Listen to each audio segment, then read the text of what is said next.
Hola, ¿cómo están? Hoy voy a dejar de hablar de teología y voy a centrarme en estudiar una palabra que es muy común en los centros académicos. Es la palabra posmoderno. Vamos a estudiar el posmodernismo. ¿Qué es? Usted seguramente ha escuchado esta palabra, ¿no? Hay gente que dice: yo escucho música posmoderna, yo tengo una mentalidad posmoderna, mi arte es posmoderno, los libros que leo son posmodernos. Entonces necesitamos nosotros identificar y conocer esta palabra, ¿no? ¿Por qué lo hacemos? Porque hay investigadores que dicen con esta pandemia, con el coronavirus, la sociedad que pase esto no será igual, ¿no? Habrán cambios vertiginosos en la vida de todos nosotros. Yo me pregunto personalmente si el posmodernismo cambiará, pasaremos a otra etapa como sociedad más madura, más responsable. Entonces, por eso es necesario que podamos definir qué es el posmodernismo. Eh, Hay un libro, ¿no?, que trata la posmodernidad explicada a los niños. No obstante, cuando uno lee ese libro, uno no entiende qué significa, qué es el posmodernismo, porque el libro es complicado, ¿no? Parece que el tipo escribe en lenguas, así que se hace difícil entender en este libro qué es el posmodernismo. Lo vamos a hacer de una manera sencilla. Para saber qué es el posmodernismo, tenemos que entender un poquito el prefijo o la palabra pos, ¿no? Pos quiere decir después. Pos es después del modernismo. Es decir, que antes que existiera el posmodernismo, existía el modernismo, ¿no?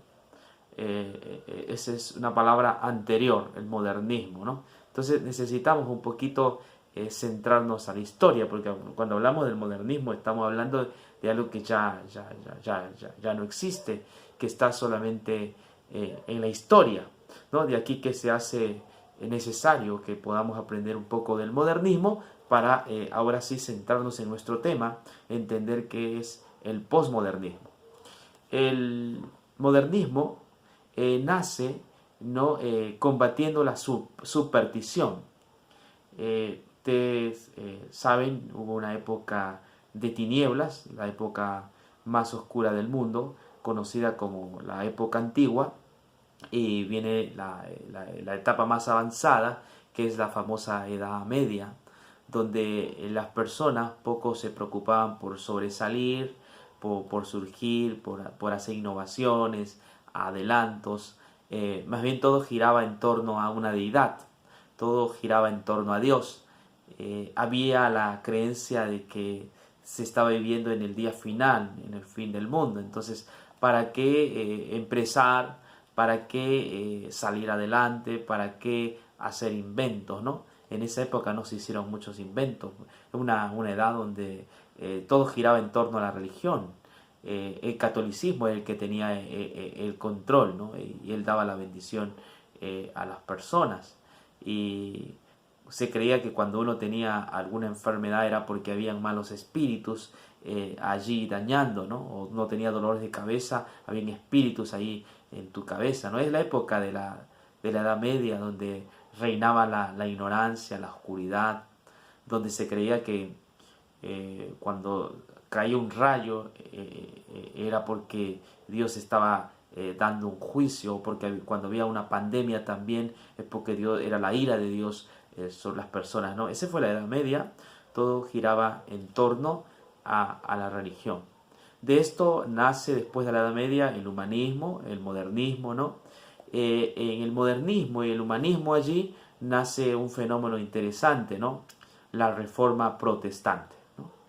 En 1517, un monje agustino llamado Martín Lutero cuelga sobre la iglesia de Wittenberg sus 95 tesis, donde refutaba, ¿no?, y atacaba, socavaba las principales creencias del romanismo, ¿no? Donde él enseña de que la salvación es por pura gracia y que en materia de fe, la Biblia es nuestra única constitución, que es la palabra de Dios, el juez, el que determina la fe de las personas, ¿no?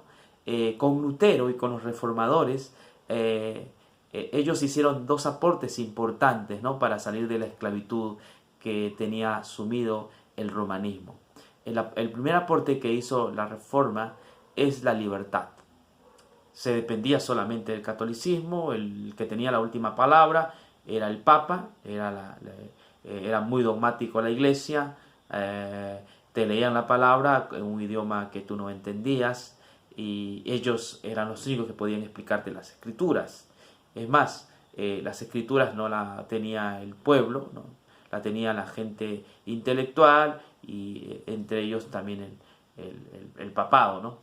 Entonces Lutero enfoca la libertad, ¿no? La libertad de escoger. Eso es un aporte importante de la Reforma, ¿no?, protestante, la libertad de elegir por sí mismo, ¿no? O sea, ya no era el Papa el que decidía, el que controlaba tu vida, ya no era el que el legislaba, sino que la Reforma, a la luz del estudio de la justificación por la fe, rescata este valor importante, ¿no?, llamado libertad, ¿no? Que cada persona es responsable de la luz que Dios le da, ¿no?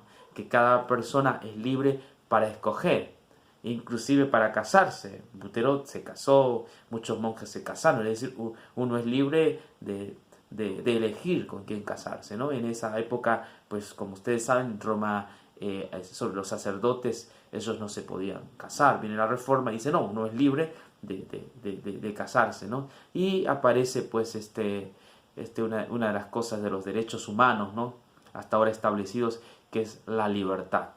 La segunda cosa que aporta la Reforma, ¿no?, es el conocimiento, ¿no? Habla del conocimiento,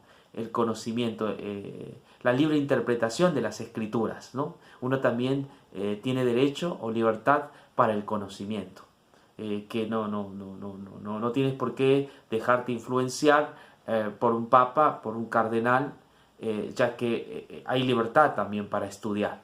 Entonces ahí la Reforma aporta, ¿no?, con la libre interpretación de las escrituras, y cada persona es responsable por el conocimiento. Miren, bueno, esto porque a partir de ahí nace la ciencia, ¿no? Isaac Newton, Galileo, ¿no? Estos hombres también comenzaron a investigar, ¿no?, ya con conocimientos ya científicos, y así es como comienza la época del conocimiento. Bueno, estamos ya en la época de la modernidad, ya ahí. Luego viene, que es parte de la modernidad, es el racionalismo, ¿no?, que nace con la Revolución Francesa. En el racionalismo ahora se vuelve más centrado en el hombre, ¿no? Se deja a un lado ya prácticamente la época medieval, donde estaba centrado todo en Dios, en la religión. Ahora todo está centrado en el hombre, ¿no? Ahí lo que se enseña con la Revolución Francesa es la razón, ¿no? Una razón ilimitada, hasta el punto de divinizar la razón, ¿no? Entonces lo que el hombre pensaba, los conceptos que el hombre obtenía, ¿no?, en base a su investigación, en base a sus estudios, eso es lo que primaba, la razón por encima de todo, ¿no? Por eso se llama la diosa razón, ¿no? Esta es la que nace con la Revolución Francesa. Allí entonces aparece también ciencia, aparecen científicos, las humanidades crecen, también aparecen muchos escritos literarios, ¿no?, de peso. También se da libertad ahora para los estados, ¿no? Se fundan los estados, se sale del control, ¿no?, de los reyes o los virreyes, y sobre todo aquí en Latinoamérica, ¿no?, comienzan a haber estados. Cada estado se constituye en base a la libertad que la Reforma había hecho, ¿no?, la libertad y la justicia. Pero quienes generalmente lideraban estos estados eran personas de clase alta, ¿no?, bien preparadas, cultas, amantes de la literatura, amantes del arte, amantes de la belleza, amantes de la música, ¿no? Beethoven, Chopin, ¿no? Entonces, esto es la época moderna, es la época también donde nace el socialismo con Marx, el capitalismo, ¿no? Fue una época donde hubo expansión, crecimiento, tanto en ciencia, en literatura, filosofía, ¿no? Pero tiene como centro siempre la razón, como la parte divina, ¿no? Se deja de lado las escrituras, se opaca las escrituras, que también son objetivas, pero se le da más lugar a la razón, ¿no? Por ahí se escribe un libro, Dios ha muerto, ¿no? Donde la razón es la que prima y la que gobierna los estados y la sociedad. Bueno, esto desemboca, esto de divinizar a la razón, de una razón ilimitada, desemboca, como sabemos históricamente, en la Primera Guerra Mundial, en la Segunda, con el Holocausto nazi, ¿no? Y quienes promovieron esto justamente fueron personas intelectuales que tenían como su divinidad a la razón, ¿no? Pues llegaron a pensar que a los débiles hay que matarlos, ¿no? Esto, Nietzsche, por ejemplo, es el que hablaba así, ¿no? De que a los débiles, las personas ignorantes, ¿no? A ellas hay que matarlas, ¿no? Algo así, ¿no? Se cree que fue antisemita, ¿no? Bueno, provocó la Segunda Guerra Mundial y bueno, allí es donde prácticamente se acaba la época de la edad moderna, ¿no? Algunos dicen que fue después, con la caída del muro de Berlín. No están los autores bien definidos. Sin embargo, avanzando, entramos a la época posmoderna. En la época posmoderna, pues ya no existen los absolutos, ya no se da mucho énfasis al contenido, a la doctrina, a los conceptos. La verdad ya no es absoluta en el posmodernismo en el cual estamos viviendo. Todo es relativo, todo es progresivo y el posmodernismo se basa más en lo que uno siente, ¿no? En las sensaciones, en lo que uno siente, ¿sí? Y también es hedonista porque busca placer, ¿no? Es una sociedad que está basada en el placer, en lo trivial, está basada en lo banal, ¿no? En lo superfluo. Por eso que a partir de allí, ¿no? Cada uno tiene su verdad. Existen minorías, personas, por ejemplo, del grupo LGTBI, ¿no? Que son minorías. Entonces, esa es la verdad de ellos. Ellos tienen su verdad, yo tengo mi verdad y no tenemos por qué discutir, ¿no?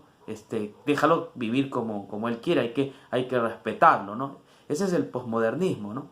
El gran problema del posmodernismo es que es trivial, es banal, porque está basado en el aquí y ahora, ¿no? Está basado en lo que yo siento, en el hecho de jugar, de divertirme, ¿no? De complacerme. Por eso digo que es hedonista, ¿no? Porque busca complacencia.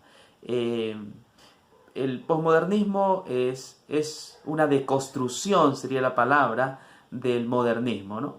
Porque destruye todo lo que se había construido. Aunque el modernismo tuvo sus errores, sin embargo, el modernismo pues hacía énfasis en una buena literatura, en saber qué es un arte, ¿no? La belleza, en la gramática, en la crítica también, en la política. Es decir, fueron personas muy intelectuales y versadas, a diferencia del posmodernismo, ¿no? De que no está preocupado en la belleza, en el arte, en una política que tenga buenos conceptos, buenas ideas. Por ejemplo, ¿no? En cuanto al arte, el posmodernismo desvaloriza, ¿no? Lo que se había construido. Ahí lo que prima, decía, es lo banal, lo trivial. En Inglaterra hubo una exposición de una pintura donde este joven había hecho una imagen de la Virgen María con penes alrededor, ¿no? Muchos penes ahí, es decir, asexual, ¿no?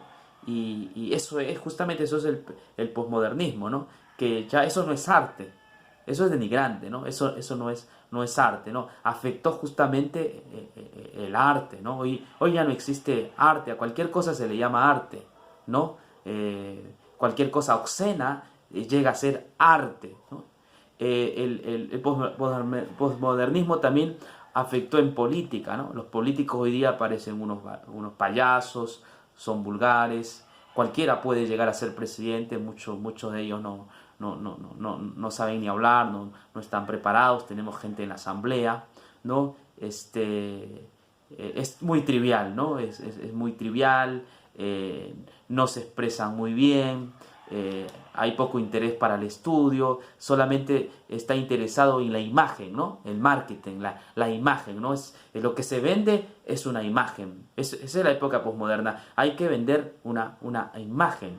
No un concepto, no una enseñanza, sino es mi imagen lo que importa, ¿no? Entonces hay más cuidado a la imagen que a los conceptos, que a las ideas, que a la doctrina, ¿no? Entonces también afecta en el lado político, porque nuestro político es una tira de personas incultas, chabacanas, que no están académicamente bien preparados como para gobernar una sociedad o un país.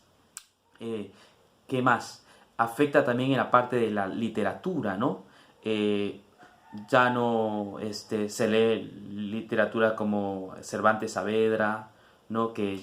Libros que han pasado de moda, no hay énfasis en la poesía, ¿no?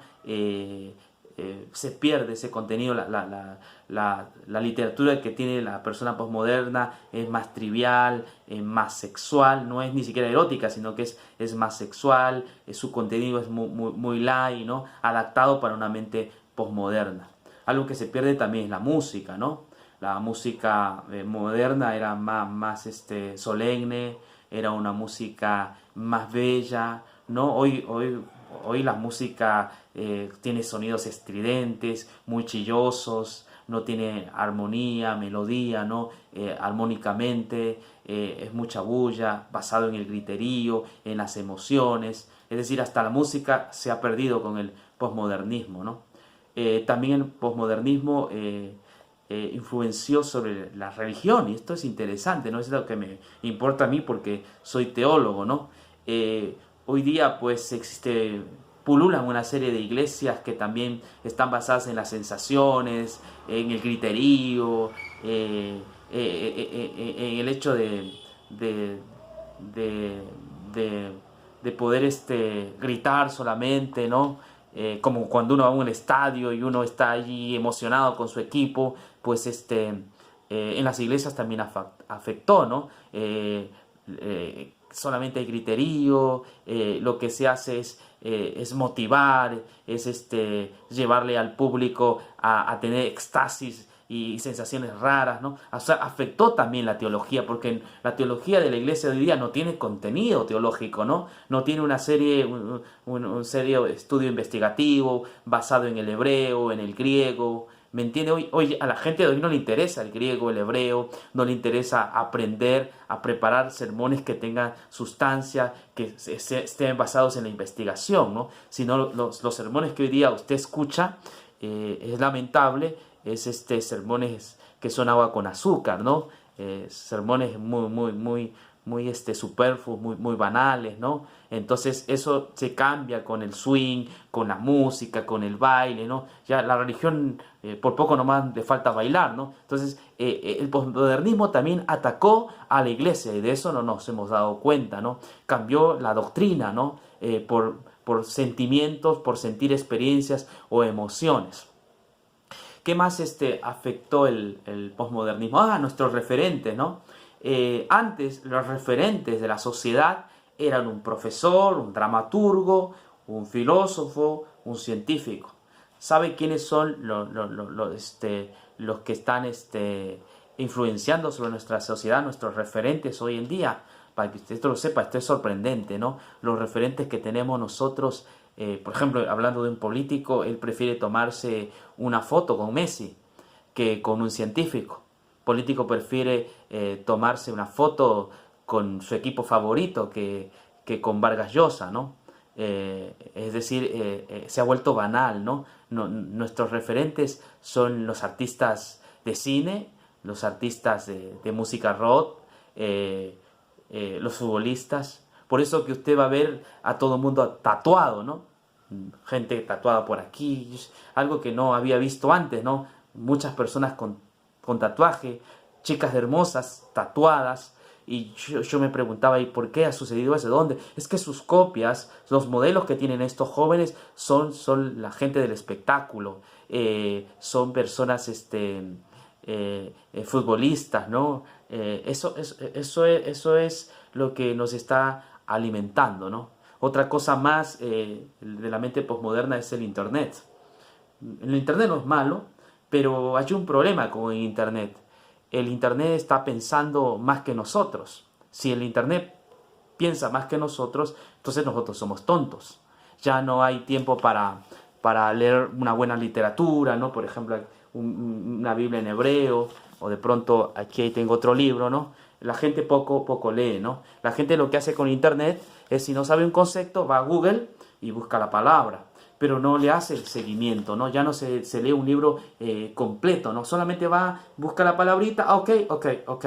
Entonces no nos estamos formando, no, prácticamente es una sociedad que no tiene cultura, una sociedad que ha perdido el sentido de cultura, es una sociedad basada más en el espectáculo, en el entretenimiento, en lo banal, ¿no?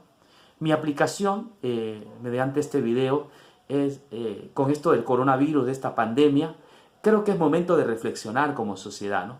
Es momento de comprender que hemos perdido, ¿no? Los valores, hemos perdido la ética, hemos perdido la belleza, hemos perdido en política, hemos perdido en filosofía, ¿no? Hoy más nos interesa lo trivial, lo banal, lo superfluo, lo hemífero, ¿no? La diversión, inclusive en la televisión, ¿no? Los programas que ven nuestros muchachos están centrados en el sexo, en la chismografía, ¿no? En los paparazzis. Es así, el periodismo desinforma más bien, ¿no? Oculta, no es un periodismo serio, no es un periodismo justo, leal, que busque la verdad con objetividad, ¿no? Es un periodismo que se parcializa, pero también es un periodismo que entretiene, ¿no? Busca la manera de entretener. Mire, hoy día la gente prefiere ver allí a un cocinero que te explica cómo cocinar, ¿no? Ya no hay ese deseo de escuchar a alguien que canta un himno o un poema, recita, ¿no? Se ha perdido eso que tenía la sociedad anterior, ¿no? Nos hemos ido por otro lado, es decir, es una sociedad desfigurada, es una sociedad centrada, ¿no? en el propio yo, en nuestra alimentación personal, ¿no? Entonces, en vista de esto, yo me pregunto, ¿aprenderemos la lección? Yo no te estoy hablando del día final, yo te estoy hablando de que esta cuarentena o esta pandemia debe llevarnos a reflexionar y hacer cambios como sociedad, ¿no?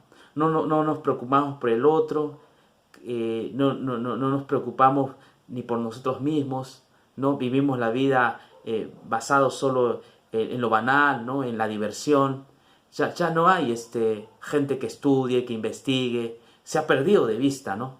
Dios quiera que esta pandemia nos pueda ayudar a hacer cambios vertiginosos, a poder ser una sociedad más estudiosa, amante de la lectura, amante de las letras, amante de la filosofía, amante de la psicología, amante de las escrituras, amante del contenido, ¿no? Más que el cascarón. Bueno, esto es lo que yo quería enseñarles. Muchas gracias, nos vemos la próxima vez. Bendiciones.